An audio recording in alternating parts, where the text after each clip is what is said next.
May mga foreigner tayong pasahero, sasakay daw sila ng floating bamboo. Pinipicturean ni Pare William. Ayan guys.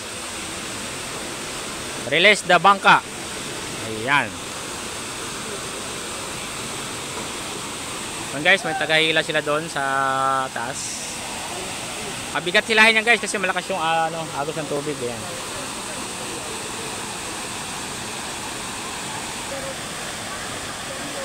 Guys, lubog yung tubig kasi binabagyo na naman ang Siquijor ngayon guys. May bagyo na naman, malakas ang ulan. Kaya, ayan.